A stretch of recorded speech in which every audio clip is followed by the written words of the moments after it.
School हो या फिर कॉलेज, बॉयज तो बहुत सारे होते हैं लेकिन उनमें एक ही बिग बॉय होता है। उसी तरह से इंडियन इक्विटी मार्केट की बात करें ना, यूं तो कई सारे स्टॉक लिस्टेड हैं लेकिन बिग बॉय एक ही है। और जब ये स्टॉक चलता है तो इंडियन इक्विटी मार्केट को नया रास्ता दिखा देता है, यानी एक हर दिन नया हाई लगा देता है। Yes, we are talking about the only one big boy, Reliance. आप यहां देख सकते हो, चेकआउट कर सकते हो, 3% से ऊपर आज के दिन पॉजिटिव रहा। आखिरी ट्रेडिंग डे की बात करें उस दिन भी अच्छा खासा 6% से ऊपर पॉजिटिव था।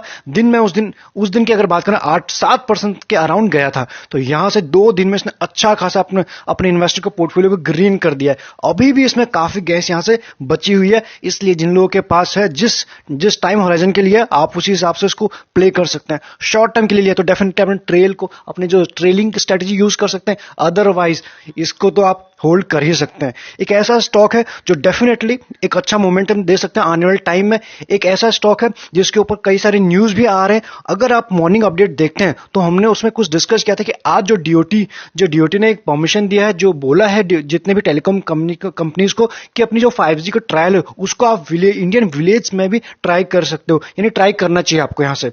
तो यहां से कुछ उसके ऊपर भी काम होते हुए नजर आ रहा है, क्योंकि जब हम दिन भर देखते हैं ट्रेडिंग आवर में स्टॉक भाग रहा होता है, स्टॉक गिर रहा होता है, लेकिन उसके पीछे का लॉजिक नहीं पता है। हम वो पूरे जो बाकी टाइम तो इवनिंग अपडेट में या फिर हम स्टॉक एनालिसिस करते हैं उस टाइम तो हम शेयर नहीं कर सकते, लेकिन जब भी हम मॉर्निंग अपडेट करते हैं तो उस टाइम कौन सी न्यूज है, किनके ऊपर है, कैसा रहेगा इफेक्ट, वो हम शेयर करते हैं। तो आप उसे देख के अपना जो डे प्लान कर सकते हैं। चलिए, रिलायंस के बारे में तो हमने बात कर लिया, लेकिन एक और भी स्टॉक है जिसको हम रफली 400 के लेवल से हम बात करते आ रहे हैं। अवंती फीड 400 के लेवल से हम बात करते आ रहे हैं और आज के दिन इसने हाई लगा 617 का, यानी अच्छा खासा प्रॉफिट यहां पे दे रहा है।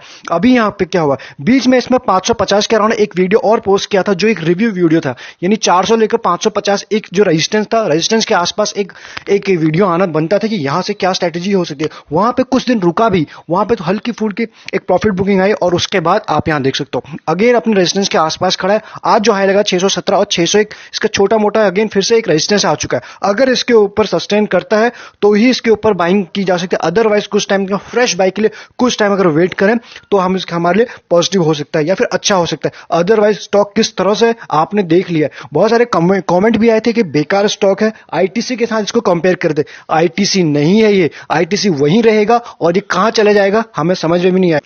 अब बात करते हैं कि ऐसे स्टॉक्स के बारे में जिसको अगर थैंक यू नहीं बोला ना तो उसको बुरा लग सकता है। क्यों बुरा लग सकता है, आप यहां देखिए। आप यहां देखो कि एबीबी इंडिया 1400 लेवल से आप सभी यहां शेयर हुआ था, ओपनली शेयर हुआ था, और अब अभी के दिन आप देख सकते हो आज का जो हाई लगा 1730 के आसपास, यानी काफी अच्छा यहां से प्रॉफिट दे चुका है। इस स्टॉक की एक बात ये भी है, जब भी ये चलता है 5% के आसपास ही चलता है, तो आप समझ सकते हो किस तरह से अपने इन्वेस्टर को इसने रिटर्न बना के दिया। अगर आपके पास ये है तो आप चाहें तो हमें कॉमेंट करके बता सकते हैं। इससे पहले हम उन स्टॉक को डिस्कस करें जो कल के लिए हो सकते हैं हमारे प्राइम रडार पे या फिर जो अच्छे रिटर्न यहां से अभी भी दे सकते हैं। सबसे पहले क्विक में मार्केट का रिकैप ले लेते हैं, किस तरह से आज के दिन मार्केट में काम हुआ। एडीआर रेशियो से शुरू करें तो आपको 971 के आसपास आपको जो शेयर एडवांस में दिखेंगे। वहीं डिक्लाइन की बात करें 818 के आसपास, यानी आप इसे ओके कह सकते हो। मार्केट जिस हिसाब से इंडेक्स बढ़ा है उस हिसाब से इसको आप ओके अभी अच्छा कह सकते हो। वहीं अगर बात करें इंडेक्स के ऊपर नजर डालें तो आपको क्लियरली यहां पे पिक्चर समझ में आएगी। सेंसेक्स की बात करें यानी 1% पॉजिटिव रहा और आज के दिन अच्छा खासा लेवल पे क्लोजिंग भी है। निफ्टी 50 की बात करें यहां पे 15,582 के आसपास की क्लोजिंग है, रफली या भी अराउंड आप कह सकते हो 1% के आसपास ही ये क्लोजिंग हुई है। बैंक निफ्टी थोड़ा शांत था, लेकिन जब चला तो अभी भी इसे कह रहे हैं कि बैंक निफ्टी काफी स्ट्रांग है, यहां से स्ट्रांग हेल्ड कर सकता है, 1% से ऊपर पॉजिटिव रहा। उसके बाद मिड कैप थोड़ा शांत रहे, क्योंकि मिड कैप और स्मॉल कैप ने जिस तरह से रैली दे दी है, थोड़ा सा वहां पर प्रॉफिट बुकिंग चल रही है और उससे ज्यादा कुछ नहीं चल रहा है। अभी फोकस जो है लार्ज कैप के ऊपर आ सकता है। अगली बात करें जो थे लूजर, या फिर उससे पहले हम बात करें किस तरह से ग्लोबल मार्केट के ऊपर काम हुआ।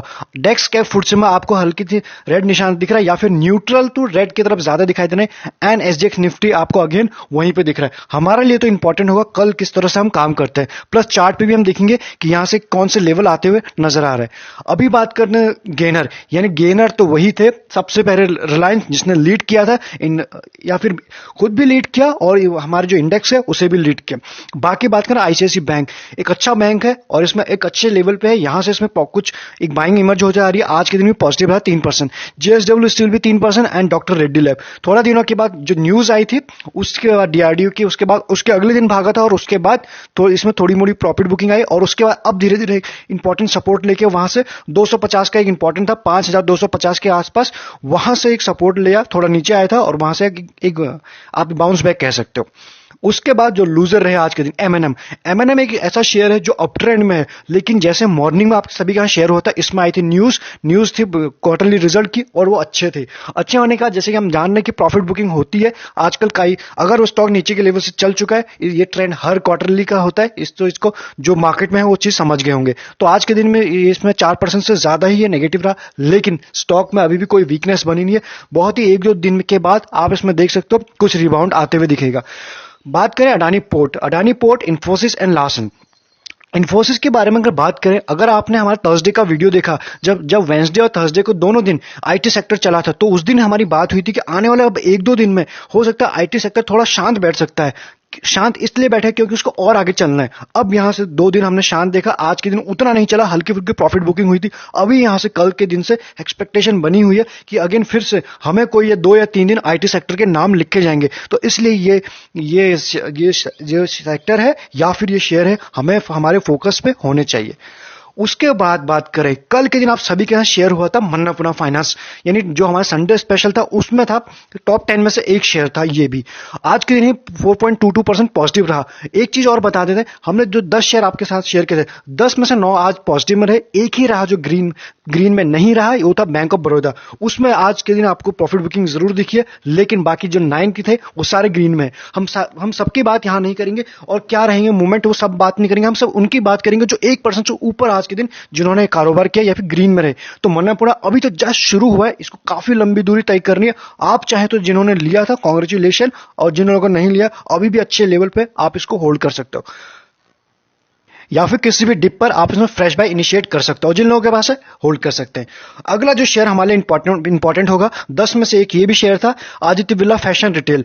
आज के दिन ये 2% से ऊपर पॉजिटिव रहा और जिस तरह से क्लोजिंग हुई है इसमें एक अच्छा मोमेंटम आने की पूरी एक्सपेक्टेशन कल के दिन बनी हुई है, तो ये भी एक प्राइम रडार पे हमारा होना ही चाहिए। उसके बाद जो हमारी ये भी बात हुई थी टाटा कंज्यूमर प्रोडक्ट के बारे में, ये भी 1% से ऊपर पॉजिटिव रहा और आज के दिन आप देख सकते हो बिल्कुल डे हाई पे ही या फिर टॉप पर इसकी क्लोजिंग हुई है। हम इसे यहां से कुछ कह सकते हैं कि आने वाले दिनों में हमें अच्छा मोमेंटम यहां से दिखा सकता है। यानी कि सिर्फ एक शेयर जो रेड में रहा, इतना तो आप मुझे लेवरेज दे ही सकते हो, वो भी आज पहला दिन है, अभी तो पूरा वीक बचा है, अच्छा खासा इसमें मोमेंटम आना बाकी है सभी में। ये तो हमने बात कर ली कल के शेयर की, कल किन्होंने परफॉर्म किया। बाकी जो हमने पिछले हफ्ते जो परफॉर्म किए थे गैस सेक्टर के ऊपर हम थोड़े बुलिश थे, तो आपने देखा कि आज के दिन भी इंद्रप्रस्थ गैस यानी आईजीएल ने क्या 3% के आसपास पॉजिटिव रहा। अभी भी इसमें काफी अपसाइड बची हुई है, काफी गैस भरी हुई है, पूरा सिलेंडर भरा हुआ है। आईजीएल की बात करें या फिर बात करें एमजीएल की, एमजीएल भी आप देख सकते हो, एमजीएल ने पिछले वीक ज्यादा अच्छा किया था आईजीएल की कंपेयर, हो सकता है इस बार आईजीएल शुरू से ही लीड करता आपको नजर आएगा। तो इसलिए इनके ऊपर तो फोकस तो होगा ही होगा, क्योंकि हमने जितने भी डिस्कस किए कोई शेयर हमने इंट्राडे के बेसिस पे नहीं किए या फिर 2% 1% के, हमें तो थोड़ा अच्छा गेन चाहिए और अच्छे लेवल पे एंट्री तो हमारी हो चुकी है। अच्छे गेन के लिए थोड़ा सा हमें अच्छे से पेशेंस देना होगा और थोड़ा सा भरोसा रखना होगा, बस हमें इतना ही करना है। उसके बाद एक और डिस्कस हुआ था, आप ये भी पुराने यानी लास्ट वीक के संडे स्पेशल का पार्ट था सिप्ला रफली हमने उस दिन बात किया था 925 के अराव, और इस वक्त आप देख सकते हो आज का जो हाई लगा है 951 के आसपास। ऑल्दो यहां पर जिस वक्त आज ये सिप्ला खड़ा है यानी 950 का एक इसका जो रेजिस्टेंस है, अगर ये ब्रेक होता है कल के दिन या तो यहां से प्रॉफिट बुकिंग आ सकती है, अगर ये ब्रेक होता है तो एक अच्छा मोमेंटम एक ब्रेकआउट हो सकता है डेली टाइम फ्रेम पे, तो इसके ऊपर प्राइम रडार पे रहना ये भी कल के दिन जरूरी हो जाता है। आईटी सेक्टर और आईटी स्टॉक पे तो कल फोकस पे रहेंगे। उसके अलावा जो शेयर फोकस पर रहेंगे वो है, उनमें से एक है ट्रेंड कुछ दिनों से एक कंसोलिडेशन फेज में चल रहा था, वहां से एक ब्रेकआउट आया है और यानी बाहर निकला, उस चैनल से बाहर निकला और आज के दिन 3% के ऊपर पॉजिटिव रहा और जो क्लोजिंग है वो डे हाई पे ही हुआ है। यानी यहां से अभी भी काफी अपमूव बचा हुआ है, जिन लोगों के पास है आप होल्ड कर सकते हैं, जिन लोगों के पास नहीं है यहां से इसमें इनिशिएटिव लिया जा सकता है। अगर डिप पे मिलता है तो और अच्छी बात, अदरवाइज करंट प्राइस भी बुरा नहीं है। नेक्स्ट बात करें जो कल के दिन फोकस होगा हेवल्स एक रिजल्ट आने के बाद थोड़ा सा डिप लिया था और उसके बाद आज के दिन इसमें एक बुलिश कैंडल बनी है, उसके बाद आज भी 1% से ऊपर पॉजिटिव रहा, यहां से इसमें अच्छे मोमेंटम आने के पूरे एक्सपेक्टेशन बने ही हुए हैं। वहीं बात करें फियर इंडेक्स की यानी इंडिया विक्स की, वो काफी कूल है। अगर बात करें इंडिया विक्स किस तरह से बात कर रहा है, इंडिया विक्स रिलायंस को बोल रहा है आप चलते जाओ, अभी हम कूल हैं। चार्ट के ऊपर नजर डालें तो इस वक्त आप देखोगे निफ्टी 50 का वन डे का चार्ट ओपन है हमारे सामने, और आज की जो कैंडल बनी है एक अच्छी खासी बुलिश कैंडल बनी है, आपको यहाँ पे क्लियरली विजिबल आ रहा है। यानी कि छोटे छोटे कैंडल जो बने थे इस वक्त निफ्टी ट्राई कर रहा था, यहां से हर लेवल पर हल्की फुल्की प्रॉफिट बुकिंग भी आ रही थी, और उसके बाद निफ्टी इसलिए डोजी यानी ट्राई कर रहा था डोजी, ऊपर से भी प्रेशर नीचे से भी प्रेशर, और धीरे धीरे ग्रीन बनते जा रहे थे, और आज के दिन एक अच्छी कैंडल आप इसे कह सकते हो। और हम रफली वहां पहुंच चुके हैं जहां पर एक अगेन हल्के से प्रॉफिट बुकिंग जोन जहां पे आ जाता है, यानी कि 15,600 के अराउंड।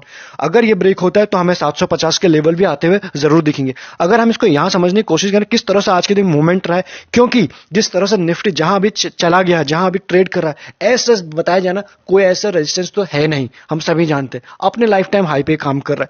तो इसलिए ऐसे मोमेंट में हम बाकी जो पैरामीटर होते हैं, जो बाकी जो एवरेजेस होते हैं, या फिर अपनी जो कैलकुलेशन थे उस हिसाब से अगर इसके रेजिस्टेंस निकालने की कोशिश करें तो 600 के आसपास एक प्रॉफिट बुकिंग जोन हो जाती है। उसके बाद ये ब्रेक होते 750 के लेवल्स भी हमें आते हुए दिख सकते हैं। पहली कैंडल बनी थी रेड, और उसके बाद प्रॉफिट बुकिंग तो हुई खत्म, और उसके बाद आप यहां देख सकते हो किस तरह से बाइंग इमर्ज हुई, और सिर्फ एक सीन में नाक के सीन में चलते गए, और इसमें मेजर जो कंट्रीब्यूशन रहा आज के दिन वो रिलायंस का ही रहा है। ये तो है हमने निफ्टी 50 का। यहां पे हमारे जो सपोर्ट क्या निकल के आ रहे हैं, हमारे लिए जो इंपॉर्टेंट सपोर्ट निकल के आएंगे आप, तो ऐसे में पहला जो सपोर्ट निकल के आएगा वो निकल के आएगा 15,400 के आसपास, और दूसरा जो इंपॉर्टेंट सपोर्ट होगा वो होगा रफली 15,325 से लेकर 15,330 के आसपास। तो इन लेवल्स के ऊपर हमें ध्यान रखना। अगर निफ्टी किसी भी डिप में आता है या फिर एक्सपायरी के आसपास कभी भी उसमें डिप आती है, प्रॉफिट बुकिंग आती है, तो इस लेवल पे हमें फ्रेश कुछ एड ऑन कर सकते हैं हम यहाँ पे। ये तो है निफ्टी की बात। अगर बात करें बैंक निफ्टी की, बैंक निफ्टी एक चैनल से बाहर फिर से निकल रहा है, जहां पे कुछ दिन इसने यहाँ पे टाइम लगाया था, और उसके बाद फिर से धीरे अपने अप ट्रेंड की जर्नी को शुरू कर रहा है, यानी कि 36,000 उसके बाद या फिर उससे ऊपर के लेवल को आते हुए दिखेंगे हमारे एनुअल टाइम में। निफ्टी तो ऑल टाइम हाई में चल रहा है, लेकिन अभी भी बैंक निफ्टी को लीड करना है, और जब बैंक निफ्टी लीड करेगा तो बहुत तेज करेगा। 15 मिनट के चार्ट पे देखें तो आप यहाँ क्लियरली आपको समझ में आएगा यहाँ पे कि पहली कैंडल इसमें भी 15 मिनट की बिल्कुल रेड बनी थी, उसके बाद यहाँ से बुल्स की हुई एंट्री, और आप देख सकते हो किस तरह से ऊपर चलते गए। तो यहाँ से हमारा जो पहले सपोर्ट निकल के आ रहा है वो निकल के आ रहा है रफली 35,000 के आसपास। ये एक लेवल है जहां पे एक सपोर्ट का काम करेगा, एंड उसके बाद अगर ये ब्रेक होता है तो हमें 34,750 के आसपास का दूसरा एक ऐसा लेवल है जहां हमें कुछ सपोर्ट लेते हुए दिख सकते हैं। तो इन लेवल के ऊपर हमें नजर रखनी चाहिए अगर मार्केट में कभी भी ऐसा कोई डिप आता है, क्योंकि ऐसा एक्सपेक्टेशन है कि एक्सपायरी के आसपास एक डिप आने बनती है। जिस तरह से एक रैली आई है, एक प्रॉफिट बुकिंग तो आनी बनती है।